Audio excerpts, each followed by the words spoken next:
Apartment 313. Yeah. My man Ashish, coming all the way from Santa Clara. Santa Clara. Yeah. Santa Clara. That's funny. So how you been, man? What's your weekend like? It's going good. As I told you, we are so I'm from state of Maharashtra, from India. Yeah. So the state where Mumbai is. You know Mumbai, right? Yeah, everybody knows. Yeah. So in August, we have this Ganesha festival. Ganesha is like elephant god. Yeah. So the god of wisdom. Mm. And before starting anything good, let's say you're starting your business, like the first god that we worship is Lord of Ganesha. Okay. And in August for 10 days we celebrate Ganesha. Yeah. Usually we celebrate all over the year, but these 10 days are special just for him. So It's like Easter for Jesus, for 10 days. not sure about that. I don't know much about that, but yeah. Yeah, man, I basically live under the rock. I don't know much of the stuff which is going on in the world. That's why I don't know about the Jesus thing there. Oh yeah, nah. So everybody go to church on Sundays, but then it's like Easter Sunday. It's like yeah, the special thing. Oh, yeah, gotcha. it's special. Yeah. Yeah, I have heard about the Easter egg hunts. Yeah. It'd be kind of fun. I'm grown. I'm 35. I ain't been in a minute, but yeah, Easter's a fun holiday. Everybody get dressed up. It's like a funny thing, especially in black households. Like you probably go to my mom's house. It's like they got the most just obnoxious Easter fits for when you're a kid. It's like so what's the plan on Easter? Like you just family meets and just like Thanksgiving? but basically it's made like all American holidays are Thanksgiving. Like you know what I mean? Like all American holidays are Thanksgiving. I never thought about it like that. No, stay to bed, kid. Kid, stay to bed, please. Come on. She's a good dog. She just loves everybody. Yeah. All right. She also wants to be a part of it. Yeah. That's what it is. She an attention hog. But yeah, every holiday is Easter. I mean, is Thanksgiving. You meet up with your family, you overcook, and then you eat. Overeat. Yeah, overeat. Right. Take some Thanksgiving stuff. Memorial Day, you meet up with your family. But you don't even gotta have veterans in your family. It's the day off. You meet up, barbecue. Yeah. And what are the best festivals you got in the year? I know Easter, Thanksgiving, Christmas. What else? Best festivals, I would say probably. I mean, best festivals is like the whole family comes over. And I know what you mean. I would say probably Christmas or Thanksgiving because you go to multiple. So like Easter, you might go to one house and everybody meet up, and then Memorial Day, you go to one person's house, everybody meet up, or maybe one or two or three. So it's 4th of July, you might go to 2 or 3 barbecues. But Thanksgiving and Christmas, you probably gonna go to 4 different families' houses. Oh. Everybody's cooking the same thing, but in their own way. Like you might got an auntie that's really good with this dish, so you excited to get that, and you got an auntie that's really good with the turkey, so you excited to get there.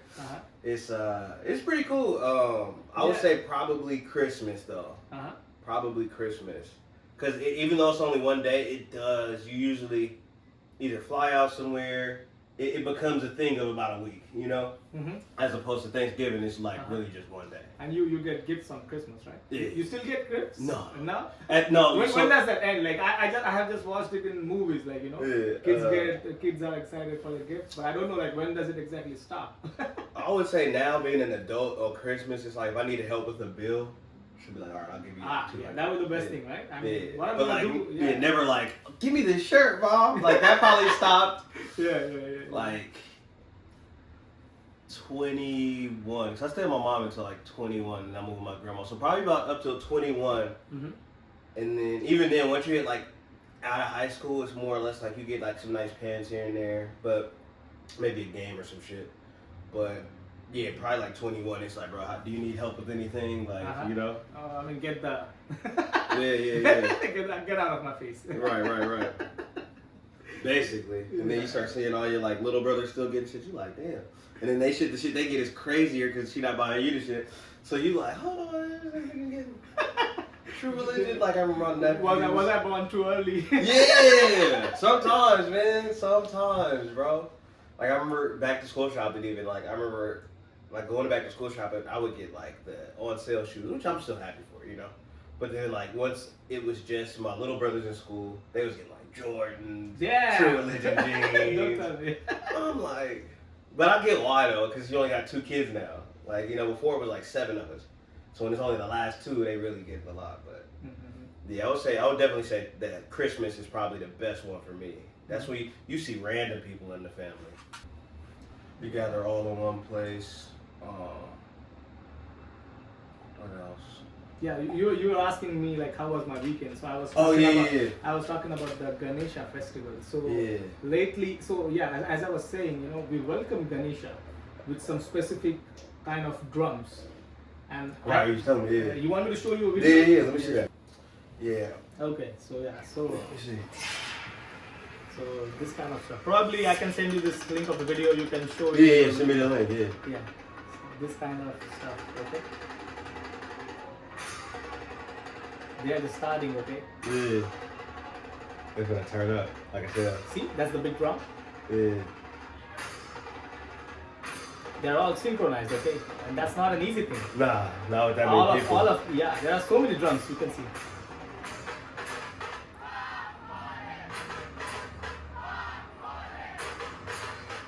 That's a cool beat.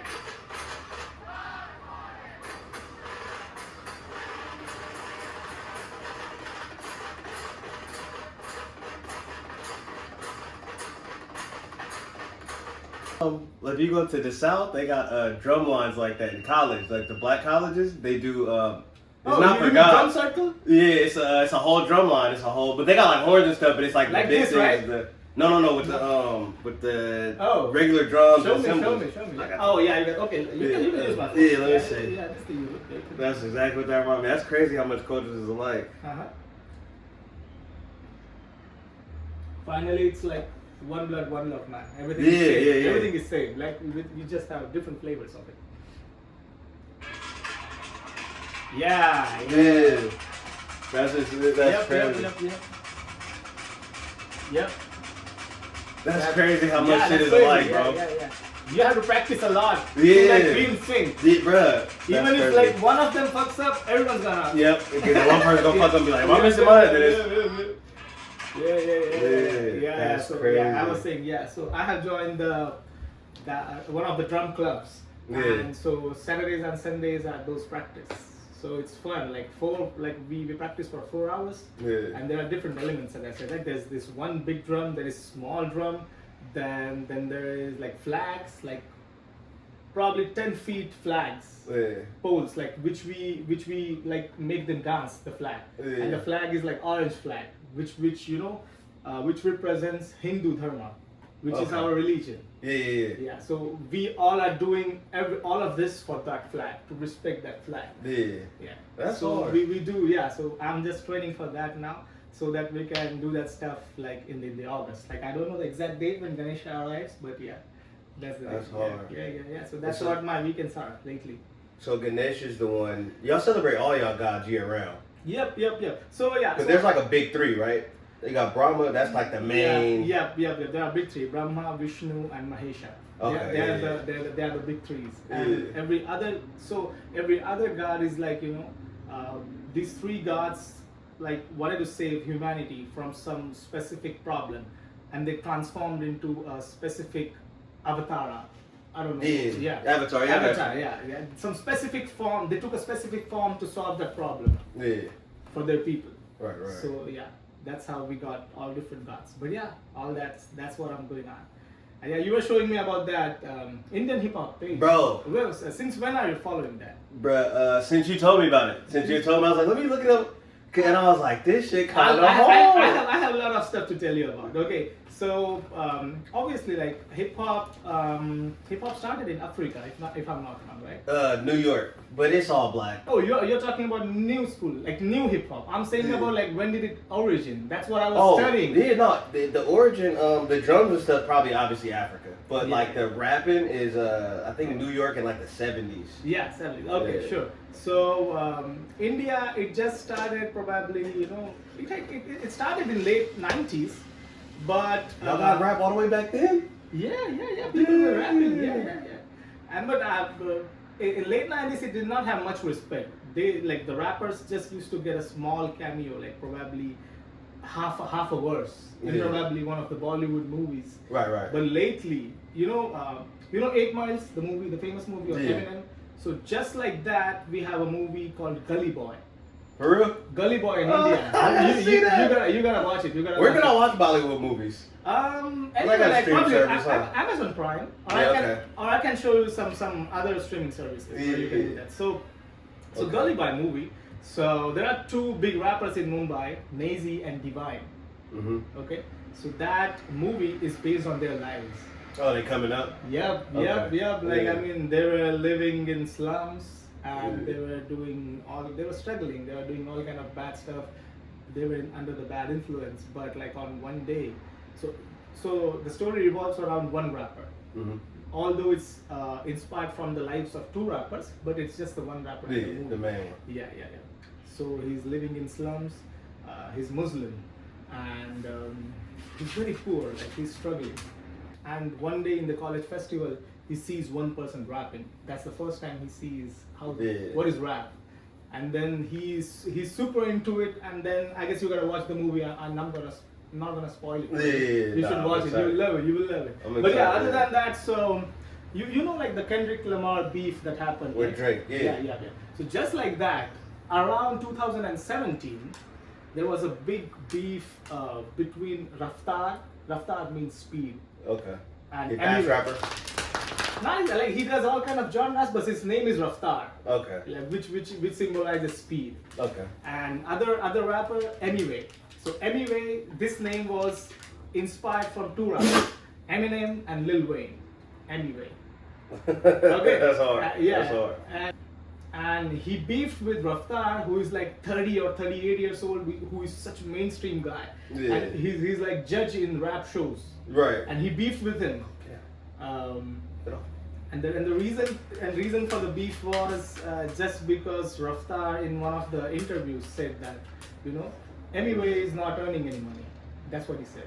Okay. And Anyway got offended. How can you say that I'm not earning money? Yeah. Don't ever tell a rapper they're not getting money. That shit back. Raftar invited Anyway to Delhi, and Raftar said that, hey bro, anyways you're not earning any money, being independent. Why don't you get signed up on my label? Yeah, tried to big bro him a little bit. And Anyway was like, I don't wanna sign on your label. Yeah. It's okay, I wanna be independent. That's how I wanna be. Yeah. And Raftar got super mad. And then in the interview, Raftar said, man, this guy is not earning money. Yeah, they got hit right. Yeah. So that's where Anyway. He told that nigga he wasn't getting money. So that's where Anyway dropped the diss track. Yeah. And it has got 300 million views. And a lot of people who don't even know about hip hop started knowing hip hop from that time. Okay. Because a very young guy beefed with some like big established, guy. Yeah. Exactly, and that was a very big thing. Like we should watch that series. Like there is three disses one after another. Yeah. Probably you can watch it later. But I would like to show you one song. So Anyway, his name is like mixture of Eminem and Lil Wayne, right? Yeah. He's inspired from these two big guys. Right. So he has created one song which is tribute to Eminem. Mm-hmm. So you know the song "Lose Yourself"? Yeah. Lose Yourself. Right? They got the Indian version. Yes, he got the same beat of "Lose Yourself" and then he rapped on it and he gave tribute to Eminem. That's hard. And that song, you gonna like that song. You want me to play that for you? Yeah. You like it, man. You like it. I'll show you. That's hard. I only knew about that cipher page I showed you, and then that is all underground rappers. They're still coming up. I like them though. Everybody like them, right? Yeah. They play it right here at my corner store at that night. They be playing it. I came in and heard it one time before I met you. What? They were playing in the club? The store right here. They be playing it at night. Like when I go get some after I come home, get some stuff like that. Bro, okay. So I don't know much people, like much American people here. Yeah. We Indians all hang around in Indian circles, right? So that's why I was so spiked to talk to you. But so are there any hip hop ciphers going on here? You know any hip hop cipher? I don't know because I don't rap. But definitely has to be. You ask your friends and you let me know because I'm not in friends with many American people, so it's hard to know about this stuff because this stuff is not somewhere online, right? You just need to know where it is going. Probably some street at the night, people are just like standing in circle and rapping. It probably is some. Please. It's probably some open mics and stuff. People go and rap. It's kind of like we did cipher, man. Ciphers is hard because like. like as a comic, I hang around all comedians mostly, right? When I go out, so we go to like open mics or like clubs and stuff. But like, I don't think there is a version of that for like the version of that for comics would be the open mic. When it's like you go there, it's not many people in the audience. I mean, I'm also interested in stand-up comedy. I'm trying to do open mics. Yeah. Don't be scary. You can't be a scary Larry. You just gotta do it. It's gonna be bad or good. See. English is not my first language. I feel I'm funny in my own language, but it's hard for me to be funny in other language. So that's the barrier in my mind, you know. That's why I'm feeling like, you know, I can't make English people laugh, man. It's hard. that's what my barrier is. That's why I'm not trying. But okay, let me show. This is the song. Let me see. Same beat as Lose Yourself, okay? Right. You can hold it for. Yeah. I guess there is English subtitle for you. मुझे stage में इतना ज्यादा fancy show में शक्तिमान के भेस में लिया था माइक हाथ में टिकट खड़ी थी साथ में मेरे ने लगा टीचर बोले रो मत बेटा पकड़ी हो ना हाथ में फिर बाद में 10वीं में जब पढ़ता था जयपुर ने बताया मुझे एमिनेम के बारे में नहीं पता था क्या होता है रैप क्या है पॉप लेकिन ध्यान दिया मुझे मेरे एमिनेम के गाने ने कॉलेज में जाता था लेकिन पूरा समय गाना सुन के मैं बिताता था. That's interesting. So it's interesting. I'm reading the lyrics. Yeah. And so when I hear it, it sounds like he's rhyming, but in the lyrics, it's not rhyming. Yeah. That's interesting. It's hella interesting. So, but when you hear it in your language, it's rhyming. That's hella interesting. Cause I'm watching, I'm like, I hear the rhyme, but I realize.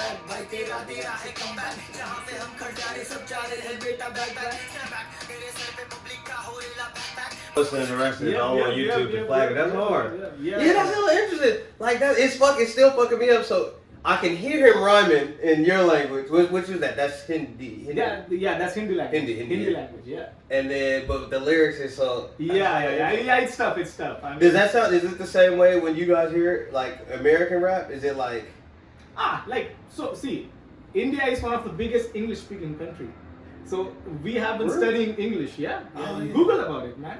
Yeah, let's Google. What is the biggest English-speaking country? I don't know. I think Singapore #1, right? I don't know. That's like the official language in Singapore. Okay. Yeah, I mean, probably India. With India's population, it has to be one of the biggest, at least. Yeah. Biggest. India's on the come up. People sleep on India. Y'all got the most youth. Like people talk about like America and China a lot, but it's like America's crazy, and then China's old as fuck. India's got all the youth, you know what I mean? Like, see, the first biggest country is United States, second is India. Damn. Yeah, see?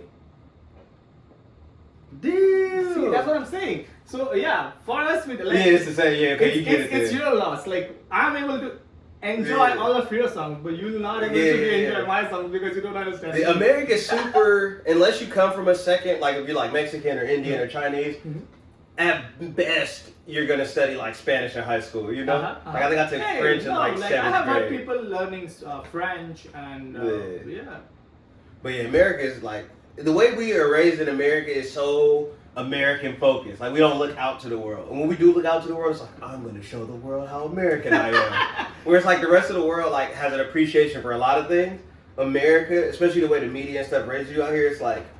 The world needs to know about my America. It's like I need to show them what Oakland is like in Berkeley. Whereas like the rest of the world is like I want to know about these other things. Yeah, because we already know our culture. Yeah, I think that's what limits America a lot of times is our focus on ourselves. Because then even like between like you probably see the politics and stuff.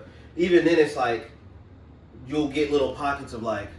All right, well, we all black people, we all white people, and we might intermingle a little bit at work, but like mostly my friends are all this or mostly my friends are all that, and it's just like that's just the way we raised in America. It's so weird, like when you see other cultures, like every culture has its problems and internal stripes or whatever. I don't think so. Like American. Not as bad as America, huh? Yeah, American people are pretty chill. I mean, just look at yourself, right? You're so interested in my culture. Yeah. So like it starts from you. So I guess and all the Americans that I have met, like they're interested in my culture. You think the Bay Area is a good place to be in a multicultural but like you go like to like other pockets of America, like the South and like the Northeast. There may be a little bit of even if it's not super like they hate you racist or nothing like that. It's just like everybody's so tight knit. Like even in like Berkeley, right? If I go to Berkeley, I'm from Berkeley. I'm from the waterfront, so that's like the lower area. It used to be like super black, right?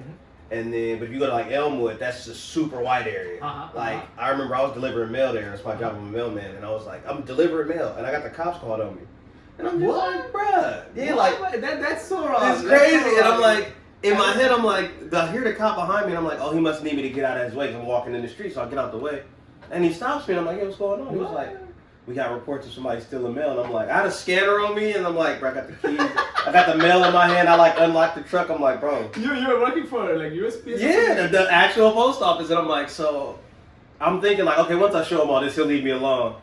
That's gotta be a beat in your stand-up, right? I haven't done it yet, but I will. Well, come on, bro. That should be your opener, man. I just got really comfortable with, cause like for me, like doing stand-up, I wanted to learn how to make anything funny. Right? Yeah. And then because I just did my first hour based off that, like, just my crazy funny thoughts, right? You have 1 hour of material? Yeah, I'm getting it edited right now. Crazy. Yeah, I did it at, you got a special, you mean? Yeah. I did it at Jack London Theater. Proud of you, bro. Appreciate you.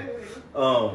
But that was my first time of like, okay, I know how to be funny now, right? So now I'm able to, now I'm writing jokes about my personal life. Because I didn't want to talk about my personal life and not be as funny as I could be.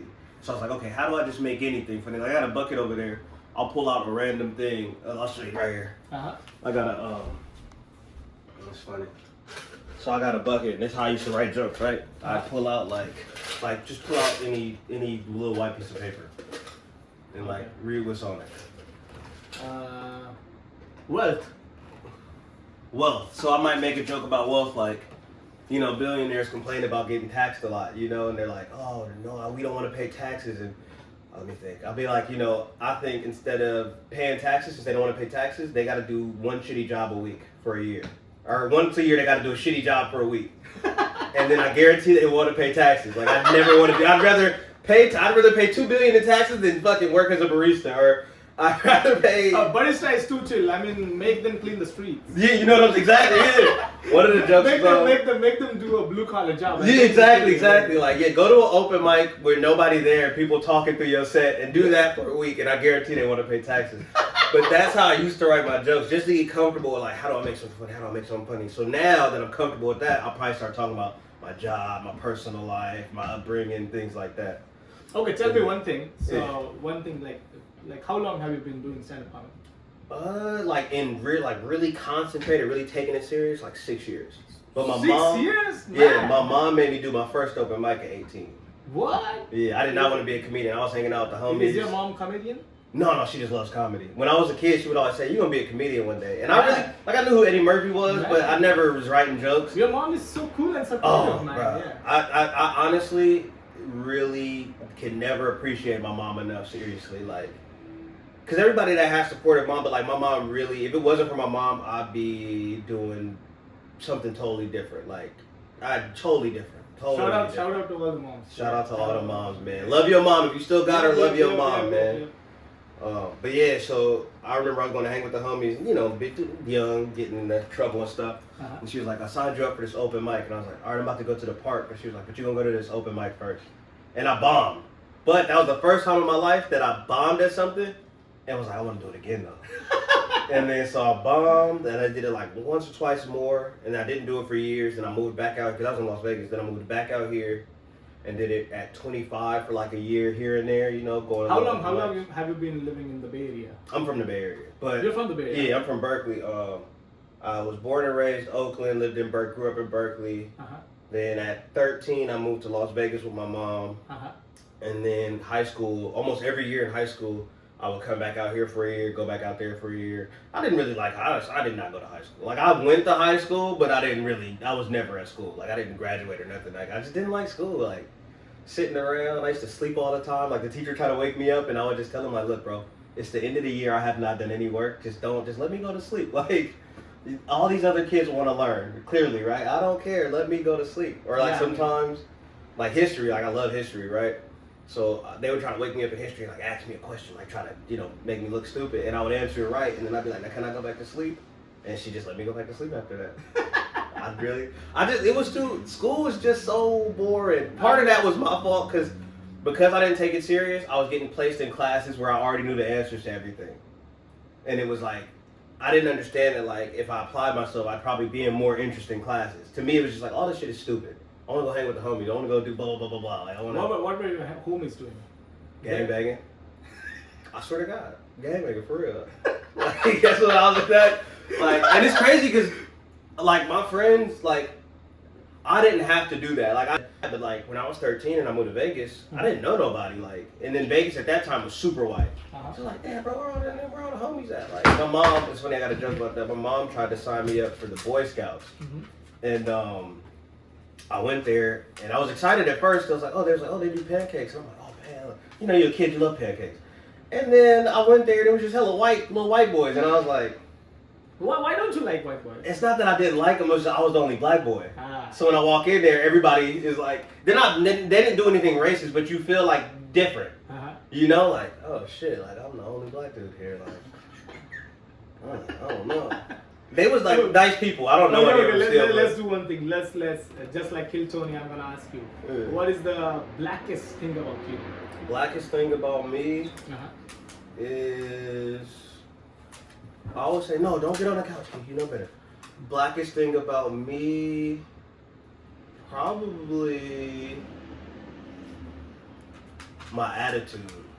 Like, I wouldn't even say that's black, because that's not right. I would say the blackest thing about it, probably my music taste. I listen to everything, but predominantly hip hop, rap. Damn, that's the blackest thing about me as well. I listen to hip hop all the time, but that's Indian hip hop. Yeah. But hip hop is so great because there's so many different versions of it. Like, I listen to Boom Bap a lot, like West Side Gun. That's like my favorite rapper. What's your favorite rapper? Right now, West Side Gun. West Side Gun? West Side Gun. Oh, bruh, one of the funniest, dopest rappers out right now. He does all this, like, he likes wrestling and he talks a lot of shit. Like, what did he say? That's my favorite rapper right now. And then what is the whitest thing about you? If you have to pick something. Whitest thing about me? Yeah. I'm a bit of a coffee shop Negro. I really like, we went down to that one, but normally I go over to Woody's Cafe. And I love a good cafe. I like reading books in cafes. It's not reading the books, it's the white part of it. You got a real mix. Yeah. I like hip hop, reading books, then going to coffee shops. It's like I like artisan coffee shops. I remember when I went to New York, every time I go to New York, I have to remind myself not to do this. I will walk like 4 blocks and spend like $40 on coffee. Damn, that's so wild. That like for $40 you can you can get coffee for, I don't know, 3 months in Walmart. Yeah, but it's like in New York you go and it's like it doesn't even look open. And you go downstairs and it's like super dark. And to be honest, I love that. Like so there is a book, Before Coffee Gets Cold. Do you know that book? So that is from a Japanese author, and I'll tell you what it's about. So just like you said, like there is a coffee shop which is really dark, mysterious, wild. Yeah. And one girl goes there, and she breaks up with her boyfriend there, okay? And she's super sad for that, Right. She doesn't like that, but then they go back, okay? Then they go their separate ways. Then that girl is super sad, is depressed in her life. So she comes back to the same coffee shop because she hears the rumors that in this coffee shop you can travel back in time. So she goes back to that shop, and she's like, she does not have any clue what to do. I mean, people are saying that like you get to travel back in the time in the shop, but I don't see anything. Then the waitress comes and she asks, I want to travel back in the time. What should I do? So she says that see that's lady over there. She's a ghost. She's a ghost, and when she gets up, she only gets up once in 24 hours. Right. And when she wakes up, if you sit at her place, till she comes back, you can travel back in time. You cannot leave your spot, and you just have time till this coffee gets cold. That's hard. Yeah, that's interesting premise, right? Yeah. How long is the book? I might have to get that. It's not pretty big book. I haven't read all of it. Probably like big. Oh, that's not bad. Yeah, you should read. Yeah, I am. I need to read more fiction. So, because I got into reading politics probably like around college. Like I didn't graduate high school, I got my GED, and then I went to college, and I got really into political theory and so I started reading that heavy. That shit is so depressing. Like, no matter what you read about it, you're just like, you read in theory and you're like, bro, this is a lot, bro. This shit's sad. And then you look around like the state of the world, like, fuck. I mean, I don't think so. Like any kind of politics can make you happy.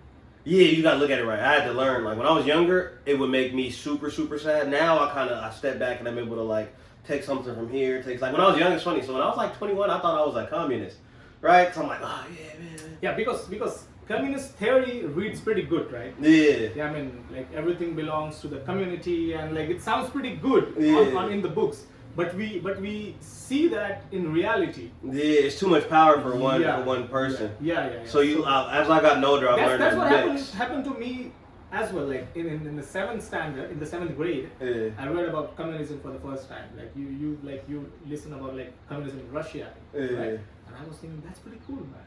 Yeah. Why is there democracy in India? We should go communism, right? Yeah. And then like as I grew older, then I heard like what is it really to be a communist country, and like there was nothing good about it.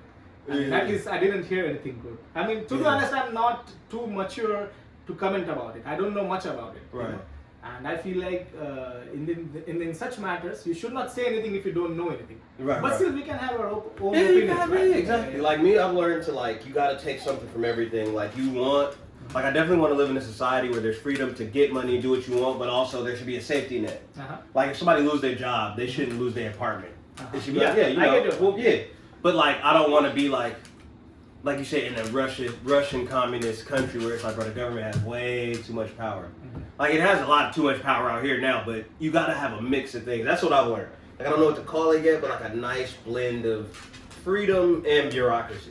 Right? Bureaucracy to keep the guardrails on, everybody know the rules of the game. And it's like, all right, these are the rules of the game. If you want to be super rich, you can. But also, if you want to just be a regular dude, just, you know, hanging out, like you pay your rent, or you pay your mortgage, you got a wife, 2 kids, and you can, you know, you should be able to do I'm that. just a regular, everyday, normal motherfucker. Yeah, exactly. That's, my special's called Regular God. I swear to God, yeah. That's what it's called, a regular God. That's what the poster in here says. A regular guy talking to regular people. Because I just like bro, I just, like when people ask like, what's your goals with the comedy thing? It's like, I don't want to be Kevin Hart. There's nothing bad about that. But like, that's a lot of responsibility. Like, I think people misunderstand like what comes with that. Like, yeah, you see him on the boat, but it's like, bro, Kevin Hart probably has to work year round because it's like, all right, if I get to the point I want to get, it's really just me taking care of my family. But Kevin Hart is so big, there's a mini economy around him, right? So Kevin Hart he's like, I have to go on the road and do a new hour every year because, you know, Madison Square Garden and their staff needs me to eat. You know, this place, this country. Like it might be 800 or 1,000 people that rely on him going on tour so that they can feed their families, and that's a big responsibility, you know. So the level I want to get at is like, maybe like a Louis C.K. where it's like you're very profound, very known, but you don't have to do it every year. Can I say something? Yeah. So, so every religion has a book, right? Mm-hmm. Like Christians, you guys have a Bible, right? Right. So just like that, in Hindu religion, we have our own book. It is called Bhagavad Gita. Okay, it's a hard word to pronounce, but in our book, what we have said that, what God says that in a book, in that book, He says that you keep on doing your own thing and do not think about the results. You just keep grinding. Don't ever think about the results. You call it karma. Karma means whatever you do. You just keep on doing your thing and just don't think about the results. So just like you were saying, I want to become like this, I want to become like that. What I would do is, I would just keep on grinding towards the open mics. Yeah. I will keep on doing my stuff, and I don't care like if I become Kevin Hart or like someone else, Tony Hitchcliffe. I don't care. I'm just gonna keep grinding. Whatever happens, man. You don't to be honest, you don't have much control over it. You're saying that you're saying that you don't want to become like Kevin Hart, but probably you will. I see what you're saying. Yeah, you don't have control. Yeah, you don't, and like you won't be able to stop. Just imagine like you are getting booked for you know, everyone likes you in this country, and at that point you're not gonna like put on the brakes, right? Right. You're just gonna keep hitting the gas.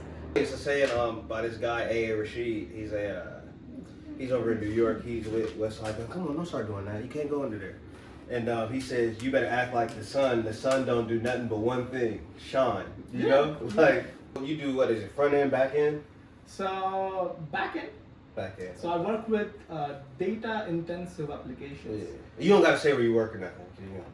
Yeah. I'm just saying, you know. Yeah, data into that's. Yeah. How do you feel about AI? It's good as a tool, but are you scared of it? As like. So okay, I'll tell you my take on it. Yeah. So I mean, this is a very oversaid. Like people have said again and again that AI is not gonna take your job, but a person who is using AI in a better way is gonna take your job. Hmm. So it's just like calculators, you know. Right. Back in the day, people did not have calculators. So if you want to do 137 plus 205, you gotta do it, you know, probably some abacus shit. Yeah, it was an abacus. Yeah. You gotta do that shit, or you know, you're just smart enough. Yeah, you write that down, or you're just smart enough to do that in your mind. But once calculators are there, people are saying, don't worry about it. I have this calculator. Okay, you get the answer in minutes, right? Right. Imagine that you are a cashier after the invention of calculator, okay, and your boss sees you spending time on like doing this addition and subtraction on paper. He's gonna say, man, I paid for this calculator. Why are you not using that? Use that shit, man. Use that shit. Yeah. Similarly, if I at my job not using AI, my manager is gonna say, man, get this done in one day. Right. Use AI. We are paying for your AI. Right. So use it and get this done as quick as possible. Right. So my take on AI is the first job that AI gonna take is software developer. Yeah. But we are close to AI. We use AI in our day-to-day job. I use AI a lot. Right. And I'm learning how to use it in a better way. As a tool. For sure that, you know, AI is gonna automate software developers. It's gonna get rid of software developers who are not good at using AI. And they are doing everything manually. Gotcha. So we are close to lose our job when AI comes, but again, we are the closest to the line of learning AI. We are learning AI. It's a fine line. Yeah, we are learning AI before all the other normal guys. So AI is gonna take our job probably, but if we learn to use AI, we're gonna take other people's job by using AI. We're gonna automate things for people. Yeah. Okay, that's what I was thinking. Like, people do a lot of doom and gloom, and they're like, it's going to be the end of the world. I'm like, I don't think we're ever going to get to general. No. One thing that I can say to all the people, learn using AI in your day-to-day work. It can do a lot of things for you. Yeah. Just check it out. So basically, because of AI, effort and distance between idea and execution has like gone. There is no distance between idea and execution. If 5 years ago you have an idea for an application app on your phone, right? You were like, you know, you were just talking about it with your friends. Yo, I got this cool idea. Right. What do you think about it? Your homie says, yo, it's a good idea. We should work on it. But then you come home and then you start googling how to create an app, and you see that, you know, that's not an easy thing. Like you gotta go back to school to learn that. Yeah. But now, if you have an idea, you just tell it to GPT and it can create that for you. Get you a rough draft, huh? Yeah. So like distance between idea and execution has reduced drastically because of AI. Yeah. And that's where we can use it. That's where AI shines. Now everyone can do what they want. Right, yeah. I never super believed in the like it's gonna take over the world. Cause like when I read about like general artificial intelligence, I'm like, I think we're very far away from that. You know, like how we think, right? How we're gonna like, oh, I want to do this and like be creative. I don't think we'll ever get there with AI because we don't know that much about our own brains, you know? So I didn't really worry about it that way. The only thing I did worry about was like, sometimes it pisses me off, like when I'm trying to pay my rent or like I'm trying to get something done, I'll text what I thought was the landlord. It's like, hi, I'm Sophia. And I'm like, it's fucking AI. And then it just is like, I'll send them a picture like, hey, my ceiling, you saw the bed, like, it's leaking. Can I get, you know, da-da-da. Thank you so much for da-da-da. We're gonna, I'm like, come on. Like, let me talk to a real person. Yeah, and bro. And so even when I call in, it's AI, and then maybe I'll get somebody in the Philippines. And then I ask the person in the Philippines, I just want to talk to my property manager, please. Like, okay, we'll send you. They send me their number. It's back to AI. I'm like, Jesus Christ. Jesus Christ. You be seeing the Waymos and shit. Those are fun. I want to get hit by a Waymo so bad. I won't make it happen, but if it accidentally hit me, my life would be better. It would be, my life would change. I mean, I'm just wondering about Waymo's insurance. It should be so high.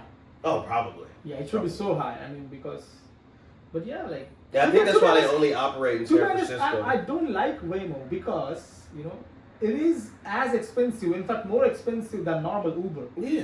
And if I want to hand out $20, I would better hand out to a person. That's feeding their family. Exactly. Right. I don't want to pay it to AI. I mean, AI is there for making things cheaper. You can't keep things expensive and still use AI and still Waymo's take job from someone else, right? Yeah. I don't want to, like you said, I don't want to see Waymos everywhere because it's like, bro, a lot of people live off of Uber Eats, and like, you know, it's like, bro, like I told somebody about rich people, and I said, you know, there's nothing wrong with being rich. I'm not even mad at you. I said, but at some point, you can't make it worse for everybody. You know, like, if you want to be rich and have yachts, cool, but if it's like, I'm going to be rich and have yachts and I'm going to disrupt the rideshare industry, it's like, come on, bro. Like, who's going to buy all the stuff when y'all got everything, you know? Like, yeah, so that's why, you know, there's an interesting concept of universal income. Yeah, bro, that has to be the thing, because like even me, I think I've been working at the post office 7 years. I think by next year I should be around 80,000. Damn. Yeah, I think maybe closer to 7, whatever. I'm making a decent money, you know. But so it's you work at USPS or is it the post UPS? office? Yeah, it is UPS. USPS. USPS. Yeah. Damn. Yeah. So what do you do for USPS? I deliver mail. Crazy, man. So you gotta meet all the dogs. Yeah, I never really got bit by a dog. Like you can make friends with so many dogs. I mean, I have seen so many videos on the internet that, you know. Oh yeah, no, the dogs love us. Yeah, the USPS like van comes in and all the dogs are coming up to say hi, and the driver is like handing them treats and stuff like that. It's so cute, man. Yeah, I miss them. I only had one dog kind of maybe nip at me, but. It was with its owner, so I wasn't too scared. Like sometimes, you can tell it didn't want to bite you, but sometimes dogs they fucking don't have hands; they use their mouth. Yeah, exactly. So it was like they just want to say hi, man. Yeah. They want to do a handshake. And right. They gotta do it with their mouth. Like yeah. I know when a dog. The only time I know, even outside of my work, is when not fuck with dogs is when their tail's like stiff. If their tail's wagging, it's like okay, they're just playing around. You got a dog, and you know how to translate a dog's body language. So that's good for you, man.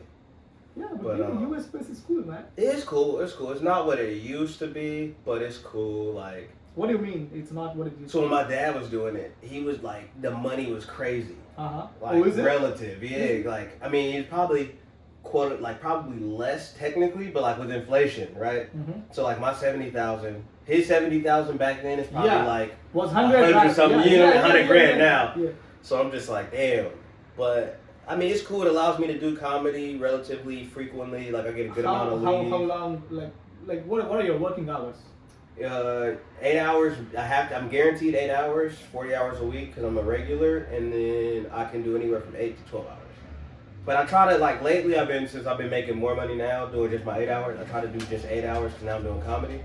So 8 hours, like what, 9 to 5? Yeah, 8 to 4:30. 8 to 4:30. Yeah, and now But I like it because like when I went to New York for 2 weeks to do comedy in February, and that's like paid leave. Oh, crazy! Yeah. 2 weeks of like how? I think I get currently at the rate I'm at. I think I get 5 weeks. 5 weeks a year? Yeah. PTO. That's cool. I don't get that many holidays, man. No? Nah. Y'all don't got unlimited PTO? I have unlimited PTO, but unlimited PTO sucks because it's not really unlimited PTO.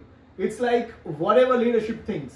Yeah, that's what I heard. Right? It's like yeah, you got a limited PTO if I say it's okay. Yeah, and if I ask, hey boss, I need 3 weeks of vacation, he's gonna say 3 weeks. Nah, for 3 weeks I need to have a approval from CTO. You can take 1 week though. Oh, okay. Yeah, so unlimited PTO is like just like California, right? When we are used to be kids, we are not allowed to buy liquor. So right. We need to do all shady kind of stuff. You gotta have an adult buy it. Yeah, to get hands on our liquor. Right. And I mean, personally, I didn't used to do that. I touched liquor when I was 25 years old for the first time. But the thing that I want to say... You was drunk off your ass, huh? Huh? You was drunk, huh? When you first did it? So it was on my 21st birthday, and I was just trying all kinds of... And you was out here? It was in Goa. It's from India. Okay. So I came here. Yeah. So my 25th birthday was on May 2022, and I came to USA in August 2022. So 3 months after that. Okay. Yeah. But the thing that I want to say is when you put restrictions on something, people will try to do it more and more. Yeah. But when you lift the restrictions off, people are like, I don't care. Yeah, same thing about unlimited PTO, right? Yeah. So unlimited PTO, people are saying, I have unlimited PTO, so probably I'll take it whenever I want. But they never want, to be honest. Right. But limited PTO, if you tell someone, man, you got sure shot 5 weeks of PTO, then they're gonna use it all. So I feel like that's the difference. But yeah, I mean, I'm good. I like what I'm doing. I like my work. Yeah. So it's like, and I work remote. So I can.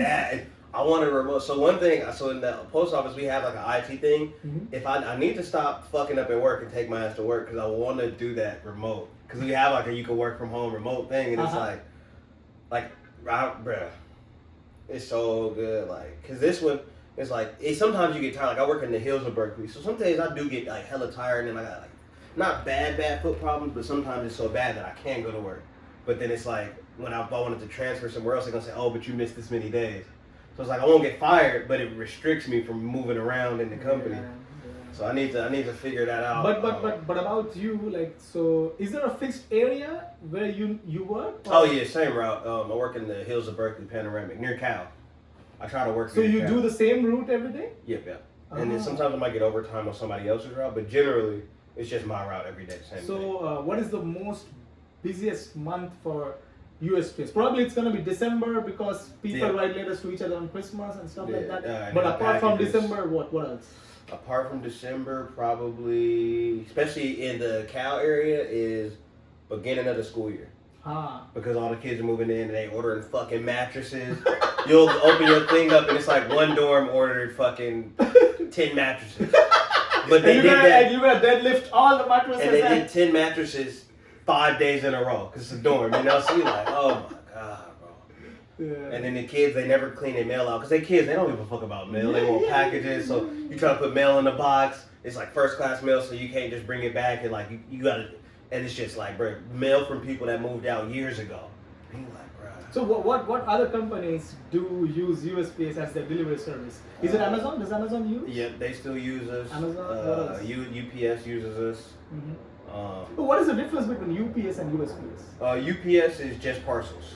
Just parcels. So and they can deliver alcohol and I want to say guns. Yeah, like if you order a gun from, like say if I buy a gun. Oh, like I bought the school gun. They're not gonna deliver it to my house. They're gonna deliver it to a gun store. Then I gotta go to the gun store, do the paperwork, pick it up, bring it back home, right? Like we can't do that in the post office. UPS can deliver guns to the thing. So UPS is a private business. Private, yeah. And USPS is like government business. Governmental, but we don't get paid off people's taxes. Well, we get paid off of only what we profit. Profit, yeah. Gotcha. But my thing with that is like, I get why they did it like that back in the day, but now I'm like, when people are like, the post office isn't profitable, it's like, bro, it's not. That's like saying the road isn't profitable. It's like, but how you gonna get to Walmart? Mm-hmm. That's how I feel about the post office. Like, oh, they don't make hella money. It's like, but how do you start a small business? Like, you can't afford to start a small business and ship exclusively through private means, right? Because what a private means gonna do, they're always gonna chase profit. So say if 1 year they make $1 billion in profit, they're like, oh, that was cool.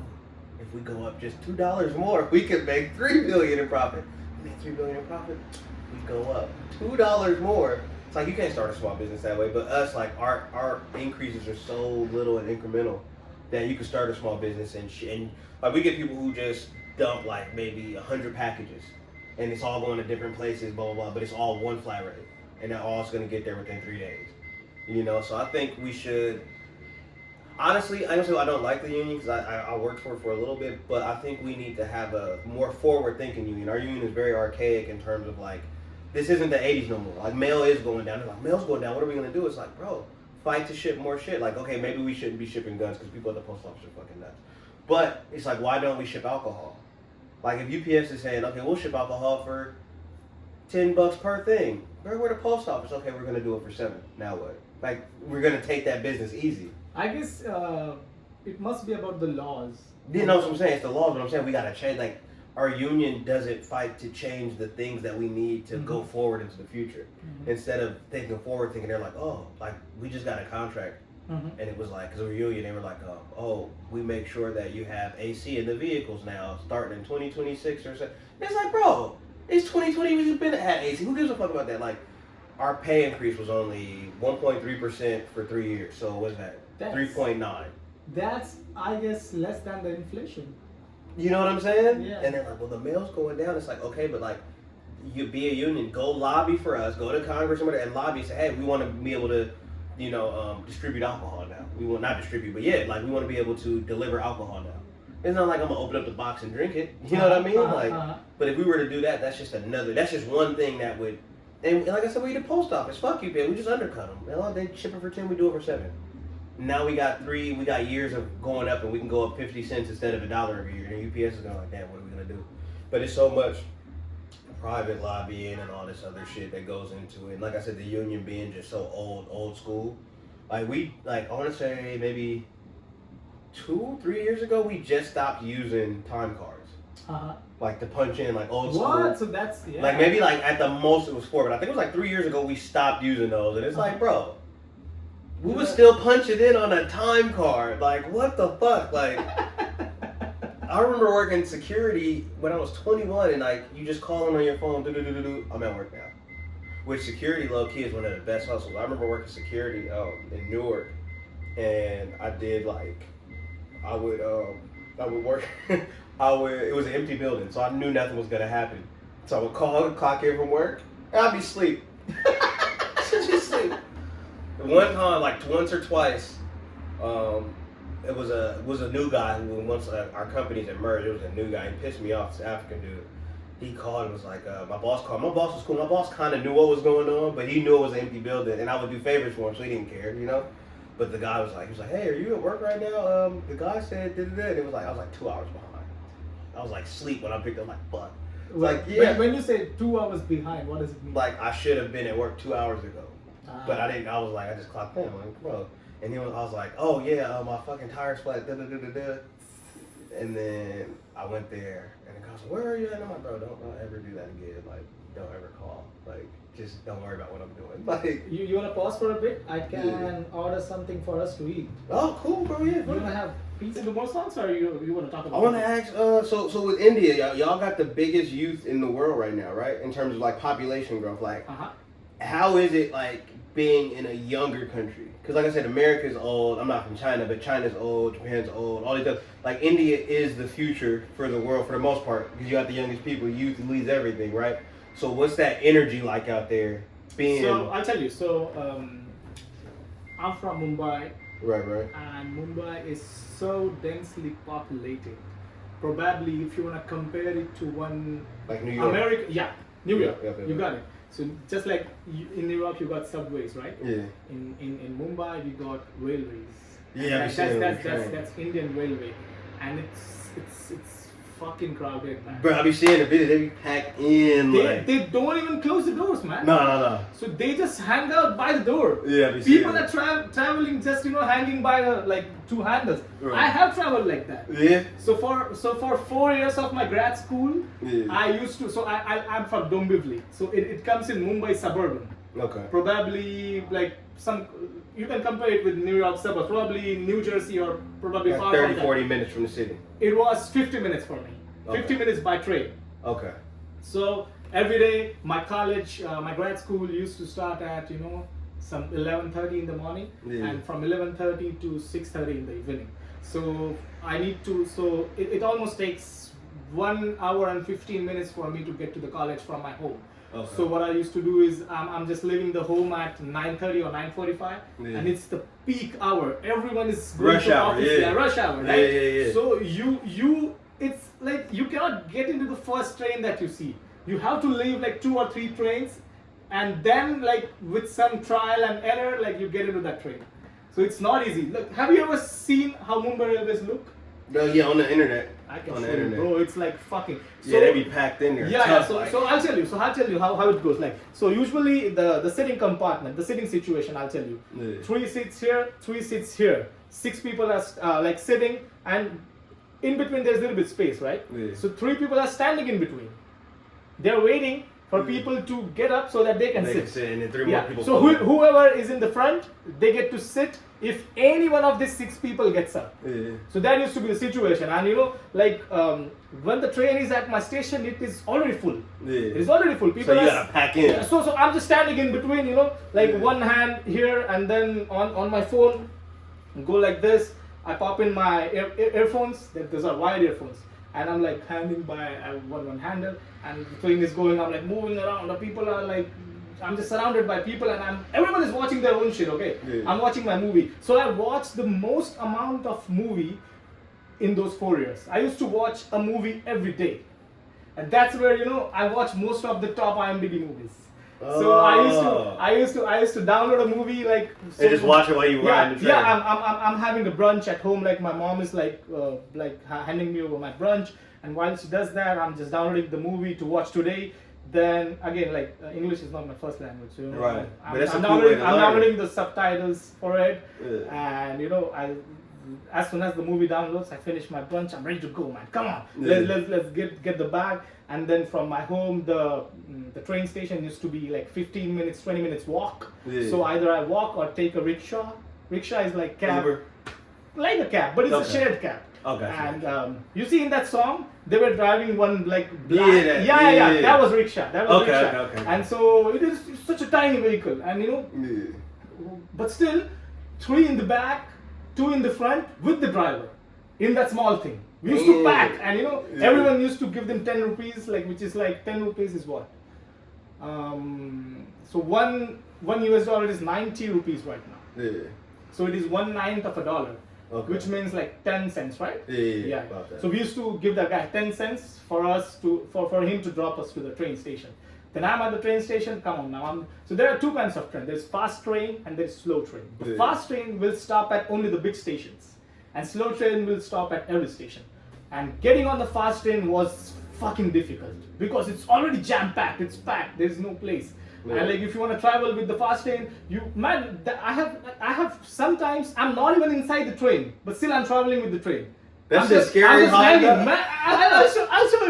show you how that. I'll be scared because you slip off, boy. It's over. Bro, but imagine you have an exam today. You cannot miss it. Yeah. You have to make it to the college in time, and the only train that you see is a fast train, and you have to get on it. Damn. There's no other way. It was hard shit, man. I'll show you. Yeah. My man Ashish came through with some pizza. Yeah. So I'll show you the young Sammy. Let's go. Okay, this is young Sammy. Okay. Mm-hmm.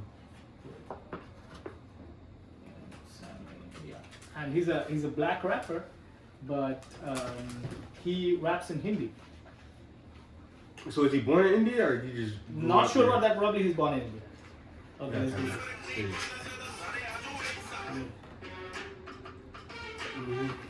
We can start over.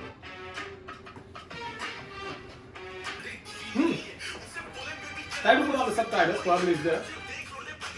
Oh yeah, the subtitles are there. Shit. Oh no, they are in Hindi. Wait.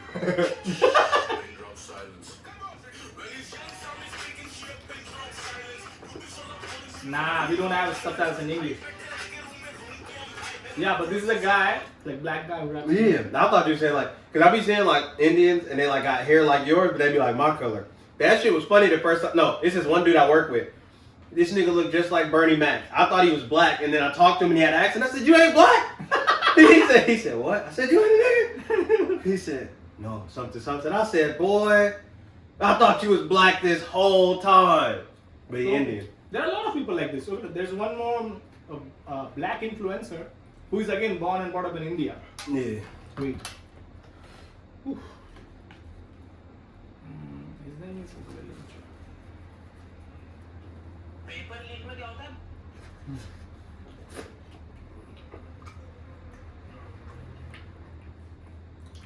Indian cartoons, how are they? Because they got I love anime, right? And American, they got their style of cartoons. Y'all got your own style of cartoons? Yep, we do. Everything. Yeah, so most of it is Augie and the Cockroaches? Mm-mm. So, I'm not sure which country cartoon is that, but that's a mute cartoon. Do you know Shaun the Sheep? No? How old are you? 35. 25? I'm older. 35. 35? Okay, so probably that's why you don't know. Like I'm 29 right now. Okay. Probably that shit is probably a little bit before you. Newer. So I'll tell you. So, but we watch all the American cartoons in India. Like we watch SpongeBob. SpongeBob, you know, right? Oh, SpongeBob, that's goated. Come on. SpongeBob, Scooby Doo. No, but I mean like y'all own cartoons, like you know, Yeah, anime. we have our own cartoons, but to be honest, I don't love them. But I can show you. Yeah. So there is.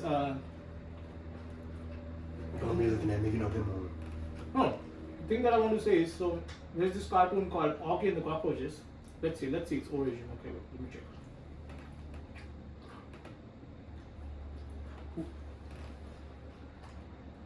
You know Shin-Chan? I feel like it's Shin-Chan? familiar. It's a Japanese cartoon, but okay, let's see.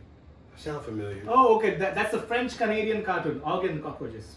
Okay. But it's originally mute cartoon. Mute. So Mute no means sound. no sound. But when it came in India, they dubbed it. They give voices to those characters, and those voices are for famous Bollywood actors. Someone mimicking their voice, Okay. and it's so funny as hell, man. You know, I grew up watching that, and I would say I got my sense of humor from there. Okay. It's so funny shit. Then then you ask for original Indian cartoon, right? Yeah. So there is Chota. I Bheem. always like to see the difference in animations. Okay. The animation it's always so different between the countries. Yeah. Like I looked at some of the old Soviet cartoons. They kind of sad. I ain't gonna lie. Like, God damn. So this is one of the Indian cartoons. Oh. Okay. There we go. Here you go. What's this, like Scooby-Doo mysteries? Kind of, you can say that. Yeah, But that's not the vibe. limited to that, like all kind of stuff. Yeah. So, and but yeah, mostly like Japanese cartoons dubbed into Hindi, Yeah. and some like just like I show you the French Canadian comics, like whatever cartoons which are famous all over the world, they just dub it into Hindi. Yeah, I be seeing Naruto in Hindi. And y'all got a lot of y'all like anime. I be seeing if I look up an explanation for something, it'll have it in English and do you it'll be watch like in anime? Hindi. Oh, bro, I love it. What's your favorite I anime? love it. My favorite all time.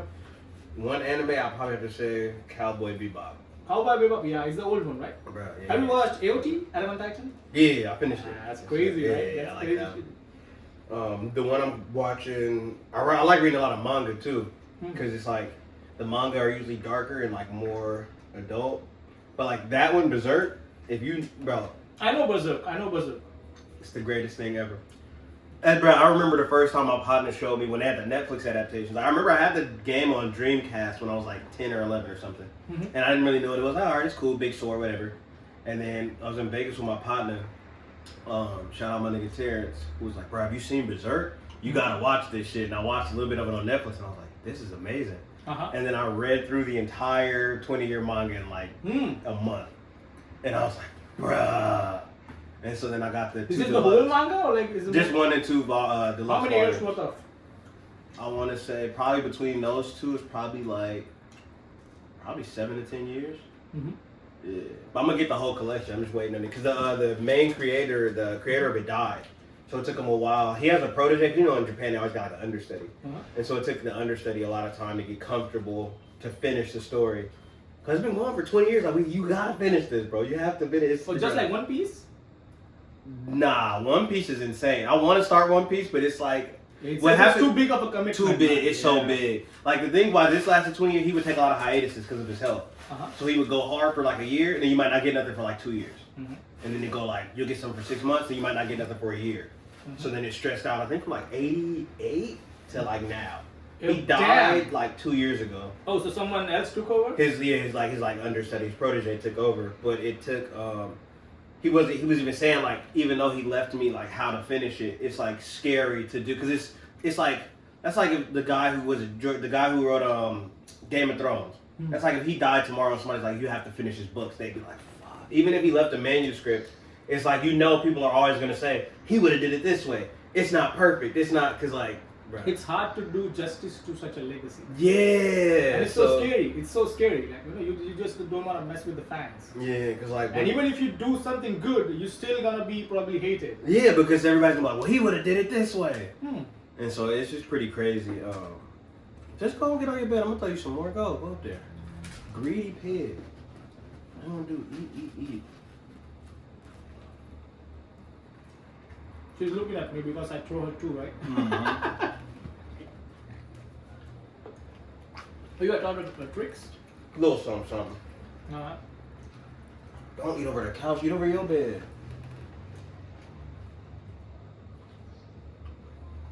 I'm dog,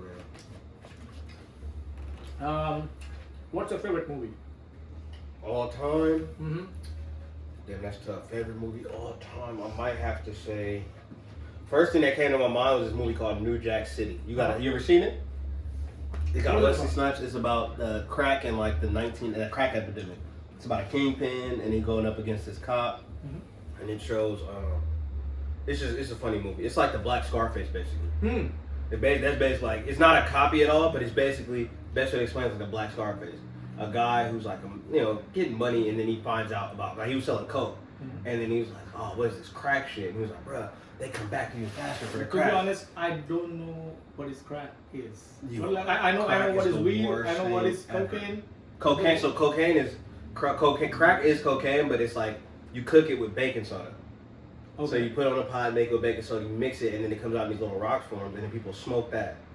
But the high is like you do cocaine. So it is more lethal than cocaine because I haven't done it. I would probably say less lethal, like you less likely to overdose over it, but the addiction is more intense. Oh. Because like cocaine you might do, and you like people do cocaine all night, right? But like crack is like you hit it. I never done crack, but from what they say, you do it, and then in 15 minutes you need another one. And in 15 minutes you need another one, and another one, and another. You just have to constantly keep. Doesn't make sense. Yeah, no. But the way people explain it is like, it's like chasing a dragon. They say the high is the craziest high ever. And then you just keep trying to get to that high. But it's like every 15 minutes you have to do some more crack. Whereas like cocaine, somebody might do cocaine and be drinking. It's like, all right, you go to the bathroom, do a bump or two. Then maybe like 20, 30 minutes you do another bump. Like you can't get addicted to cocaine for sure, but like crack is like 10 times that. Oh. Yeah. It fucked up. Bro. And what's the drug that is famous on streets right now? Is the That's fentanyl. Fentanyl. Cause so what happened with that is like heroin is super addictive, right? But heroin is expensive. So what happens is I messed up. Sorry. No, don't but so heroin's already addictive. Fentanyl is even more addictive, but then it's cheaper too. But it's more lethal. So if you're a heroin addict, you're like, all right, I can keep buying heroin for X amount of gram. Like let's say, I don't know the price is like 60 a gram, let's just say, right? Making that number. And then it's like, but you can get some fentanyl for 15, 20 a gram. But it's so lethal and it's so addictive that like it really, really like is it just like crack? People. Like you need to keep on doing it? It probably lasts a little longer because you like nod off and shit. Like heroin, you do need to do it. Heroin is worse because you'll really like, you get withdrawals from crack, but like heroin, if you don't get off of it right, you'll die. You have to win. You can't just quit cold turkey a lot of times. Whoa. They like have to win. Like that's how they like they're strong withdrawals. Yeah, they call it like a methadone clinic or like an alcoholic. Like if you're that heavy on it, like if you say I'm like using heroin every day heavy for like 10 years, 20 years. It's like I can't just stop and be like, all right, I'm gonna just be tough and like I'll sweat it out. Like no, you'll really die. So you have to go through like weaning off. You have to go to a methadone clinic, which is like a substitute, and then you'll get it, okay, and then you'll get a little less. A little less, then a little less, and then it's still like a mental thing because addiction is like a drug. Like, have you ever been to Tennessee? Yeah, I love it. So Tennessee is like what? He lives in Nashville. Country? No, he lives in Dyersburg. He's from Dyersburg, little town, like maybe 2,000-3,000 people, so spread out. So Tennessee is what, famous for country music? Yeah, country music. So is that a thing in your dad's? No, my dad hate white people. He don't hate white people, but he grew up like in segregation in Tennessee. Like my mom grew up out here. During that time, so it's like, yeah, there's racism, but it's like California, right? Okay. So, how would you explain country music to an Indian guy? If let's say I don't know anything about country. Okay, what are different music streams, like streams of music in US, and like how would you explain it to me? Because I don't know anything about your culture. Country music is like white people with guitars singing about beer. It's not all that, but that's the best way to describe it. I love my truck and wanna drink my beer, and then they got guitars and shit playing. That's the best. Me and Jack Daniels got a history. Bro, that's literally, bro. You just made a fucking country song. I promise you, that's literally how. That is a song. I did not make it. Oh, see, but see what I'm saying? Like that's the best way to describe it. A white dude, guitar, and it's like all American. And I'm not just saying this because I'm black. All American music almost exclusively started from black people. So like country started black. And Shout out, yeah. And then eventually white people, like rock and roll started out black, and then eventually white people come and like. Oh, rock and roll is like they dance like. That's a swing, but even like anything you could think of in terms of popular American music, it started out with a black person doing it, and then depending on what happened, like even punk rock music was like black people. Oh, tell me one thing. So, as an Indian, how should I refer people of your race? Is it like African American? African American or black? Right. I mean, is saying the word black, is it offensive? No. Because it feels like, why should I talk about the color of your skin? That's just an American thing. But that is a lot. Some black people do appreciate African American, but generally black is cool. I mean, black is short. You can say it quick. And African American is a little bit of a tongue twister. It's a long word. And then too, in American culture, like everything is simplified. So like Asians, they'd be like, oh, they're yellow. You would never call an Asian person yellow.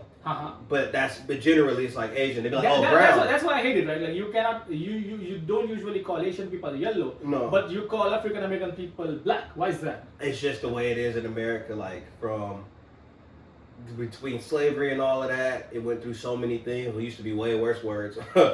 And then it was Negro. Negro kind of fell out of style. So then it's just like, I'm black. What does that word mean? Black? Or Negro. Negro is the word that they gave us when we got gave us the white folks. Okay, yeah. Like some people, you can go back to Africa and there was like Negus and some kings. Some people say that shit, but that's not every place in Africa, and we all come from different places in Africa. So eventually, as a catch-all for enslaved people, once we got free, it was Negro, and then worse than that, but like the hard. So is that the reason the N word is a negative thing? Yeah, because like they used to. So we used us. Like, I don't want to say like, oh, we took the power back, but it's like the way we say it, it's like cliche to say, but it's like a term of endearment. Oh, what's up, my nigga?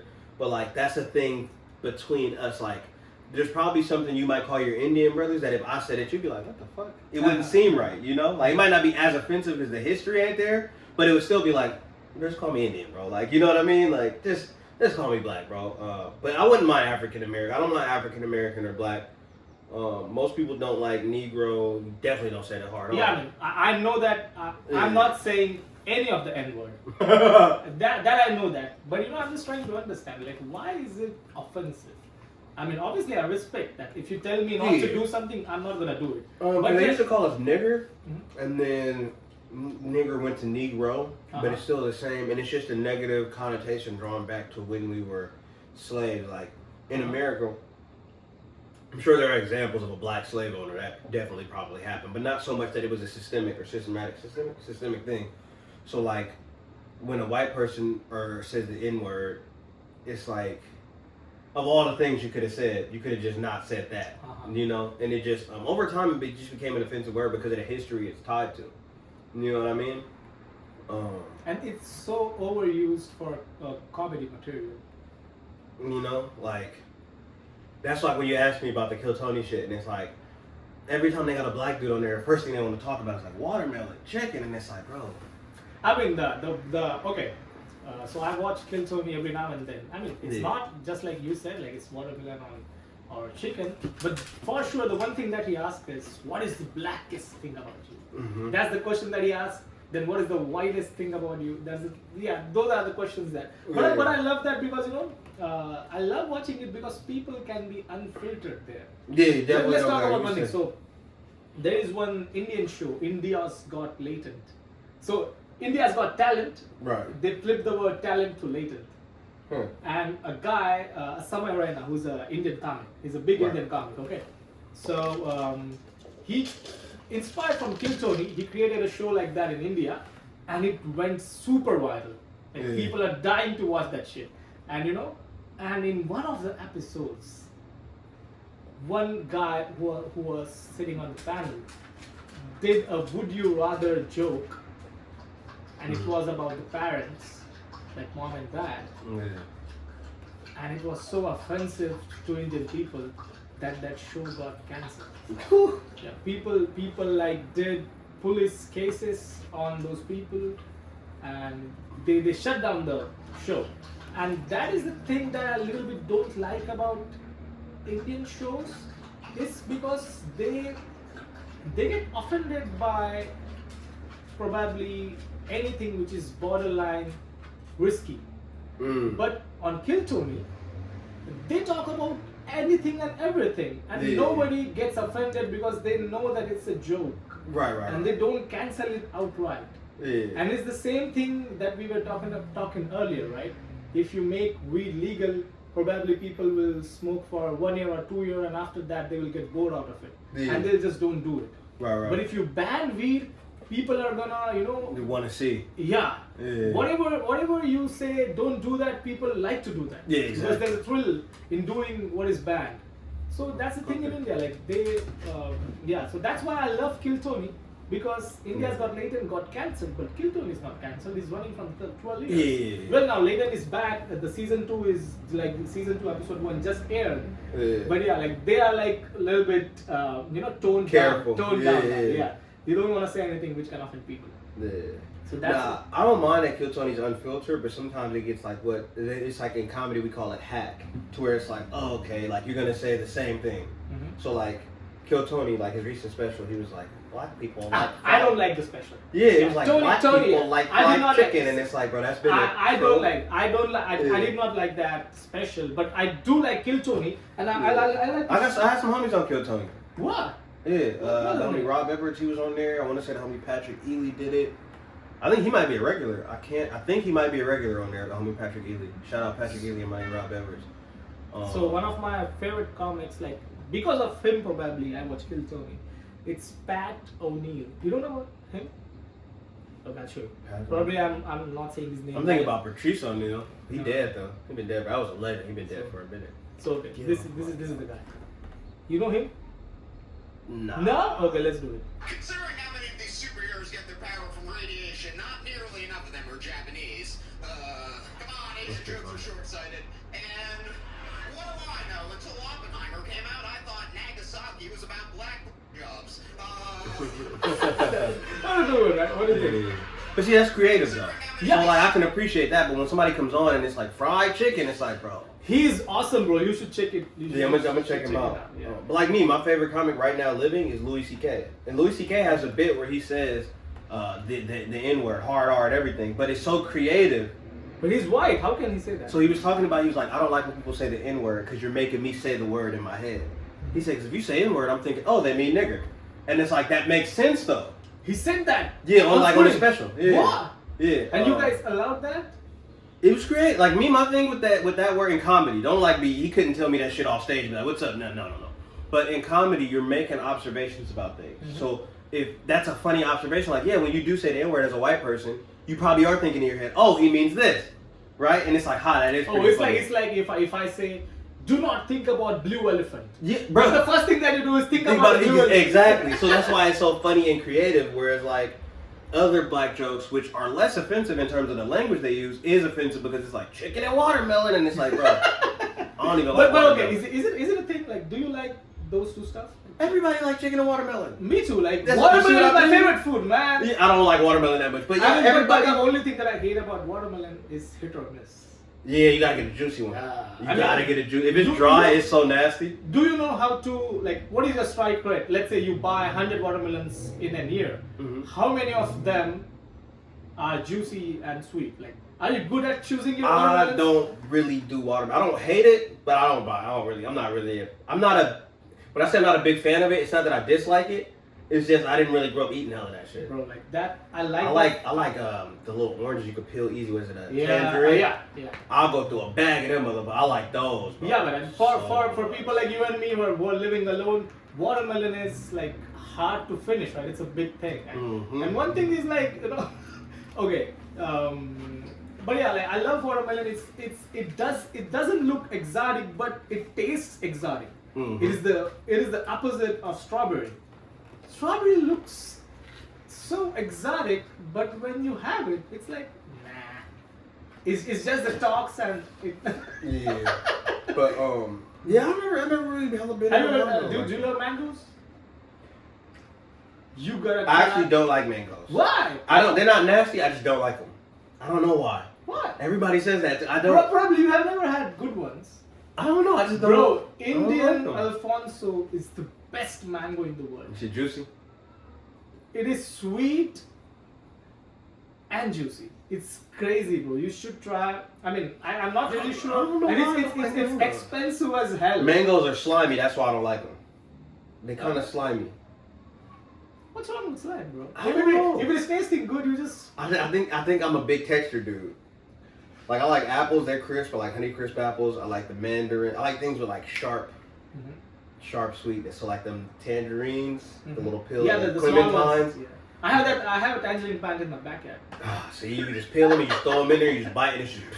Yeah, all the juice. How you get the juice? And then you chew it up. It's like I don't like the sliminess of mangoes.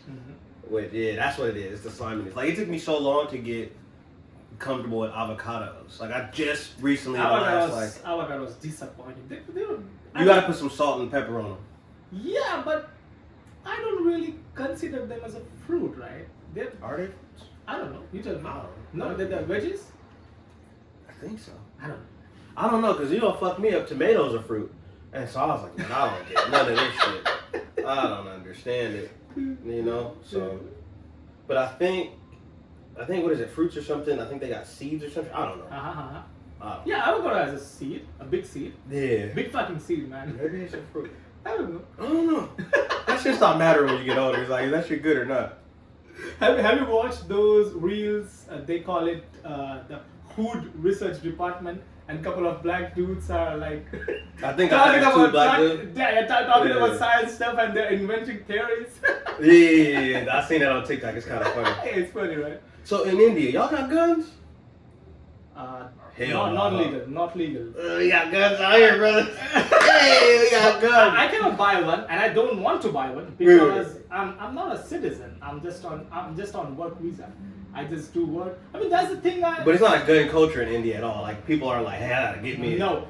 I think that's uniquely American gun culture. Is like, I was reading this thing. I think it was talking about Noam Chomsky when he was like, it was like a propaganda thing. So when guns first came out, they were like a tool on the farm. You know, you use it to kill rodents. You know, protect it from wolves and stuff. Like you kill your livestock. You don't need a gun to kill a rodent. Well, not like wolves and stuff too. Like coyotes, gotcha. you know, you shoot a coyote. But guns, like because we manufacture all the guns, like the gun manufacturers like started selling it, so then it became, a gun is a man. How many of your friends have a gun? A lot of them, almost all of them. I got a video. Out of 100, how many? I mean, percentage-wise. Percentage-wise, out of 100, probably, just all my friends, at least, probably 80%. What? Yeah. Damn. Especially when I like my friends in Vegas, because Vegas has laxer laws. And Like here, you get caught with if I get caught with a gun in Vegas, even if it's an illegal gun, as long as there's no crime on it, I might get some probation, maybe a year if I keep repeating. If I get caught with a gun out here and I ain't shot nobody or nothing, bro, I might get like 5-10 years, something crazy. Like California gun laws are like, crazy. Yeah, but I think we do need gun control. But I do like the fact that we can get guns. But I think we need to be a little more strict in who can. Like I shouldn't be able to go pick up a shotgun at Walmart. Yeah. But I can. Yeah. I shouldn't be able to.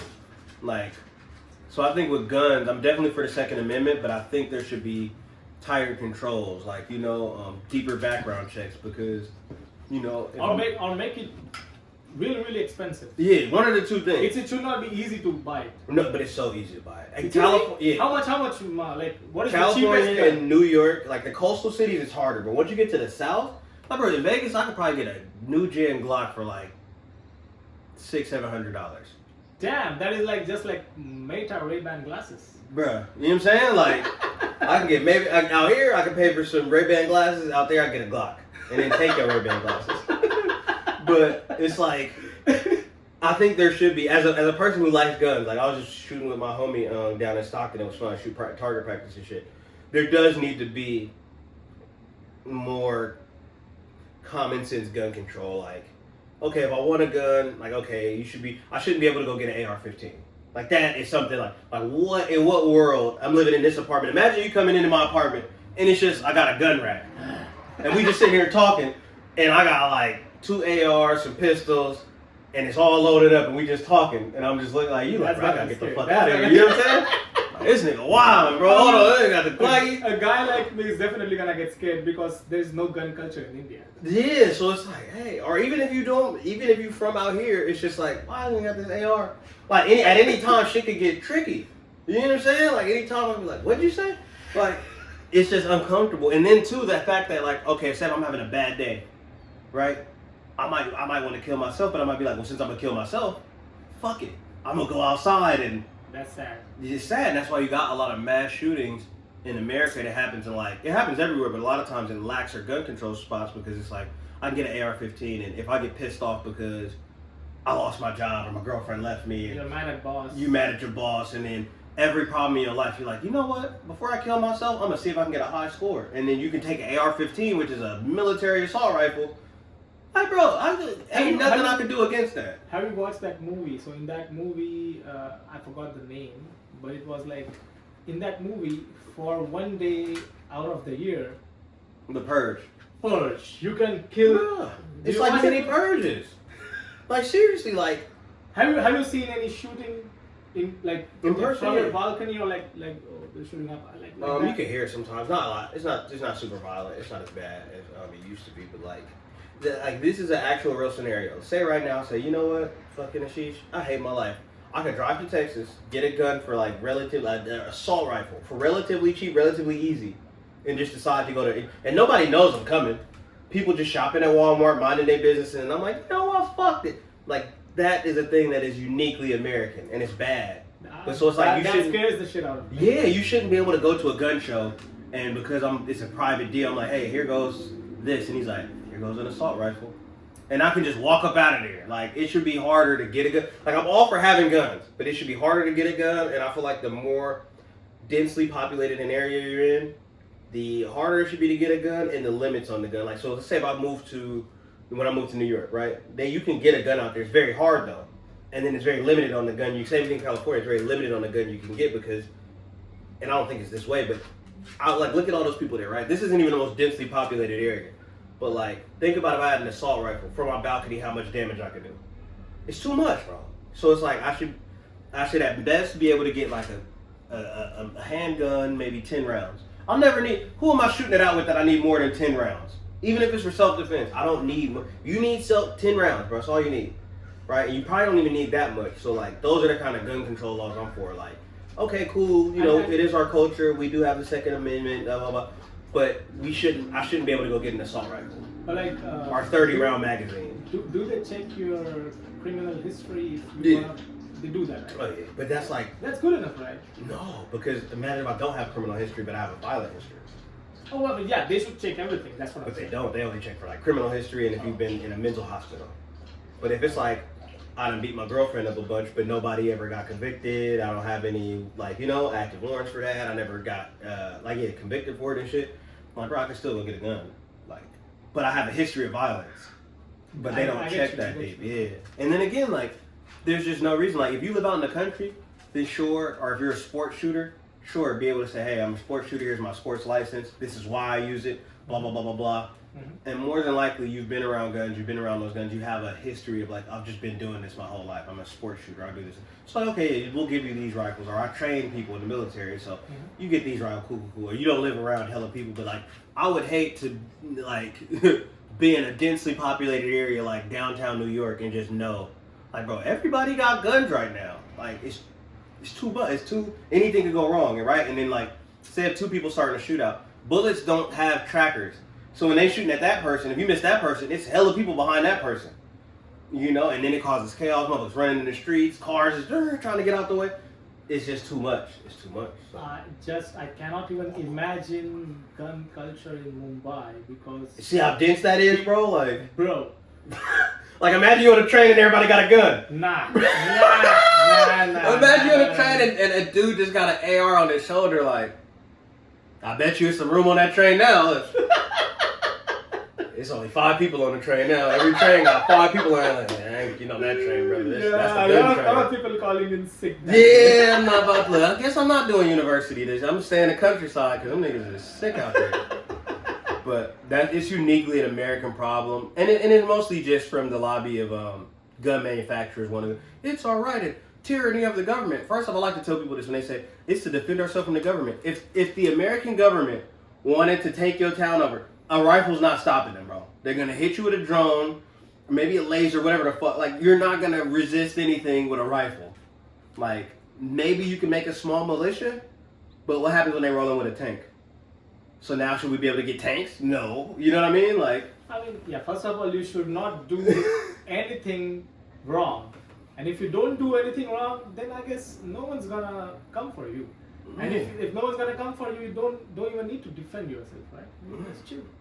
I mean, even like I said, even if you want to have the gun for self-defense, just like sometimes in comedy, I don't get paid hella that much yet, but like, let's say if I start getting paid and they're like, all right, we're gonna pay you.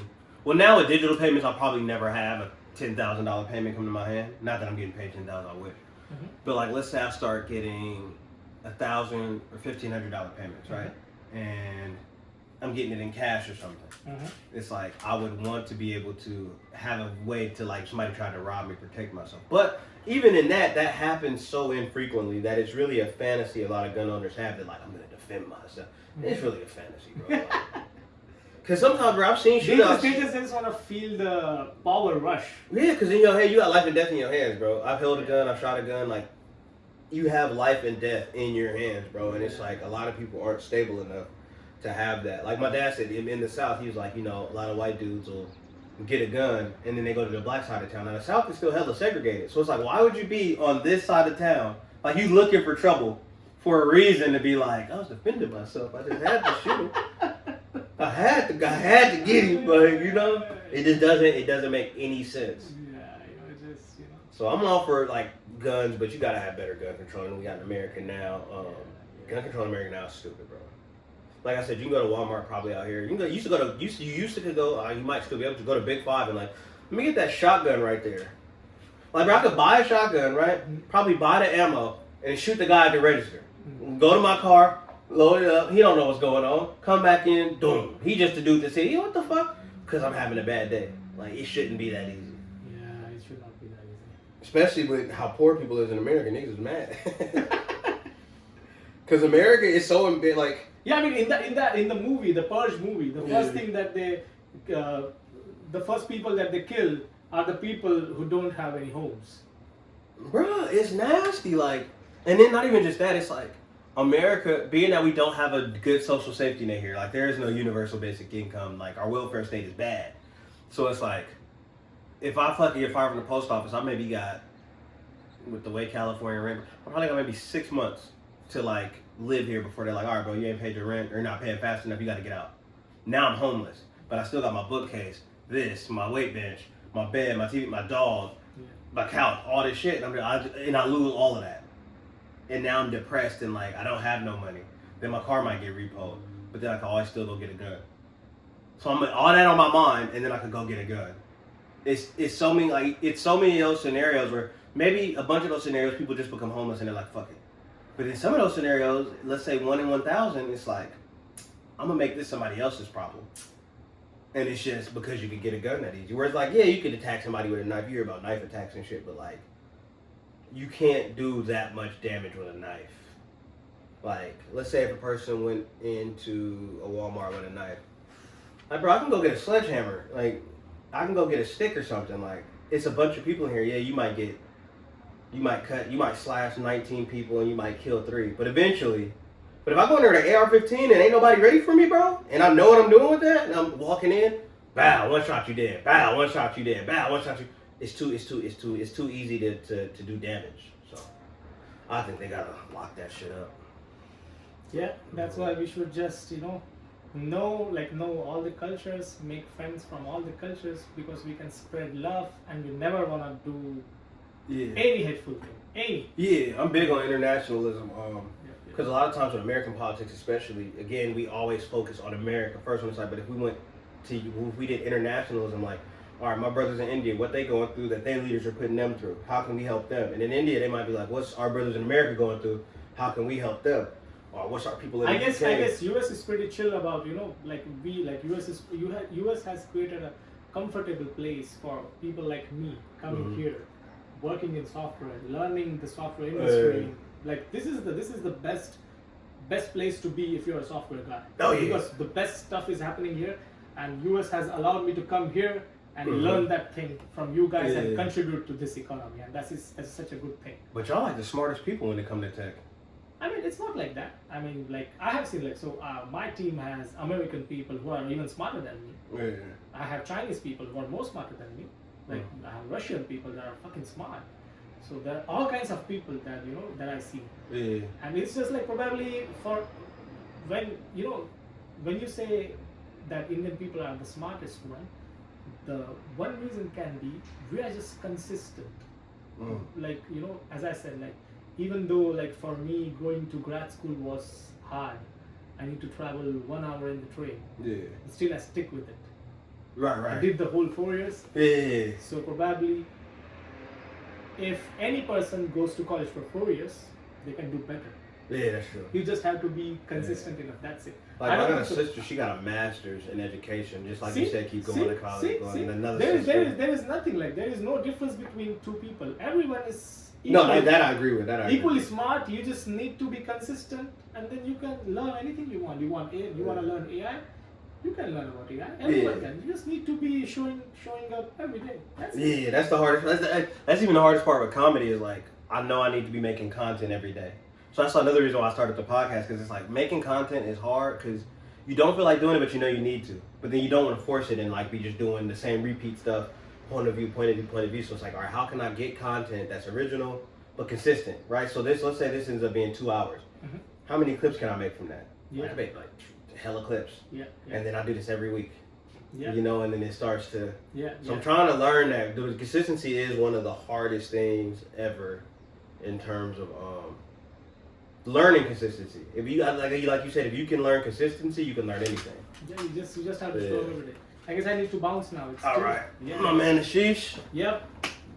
Thank you. First episode of Apartment 313. My man Ashish came through. You got a social media you want to shout out anything? My Instagram is Flutopian_Dreamer. All right. Thank you guys. We're going to get this clipped up and get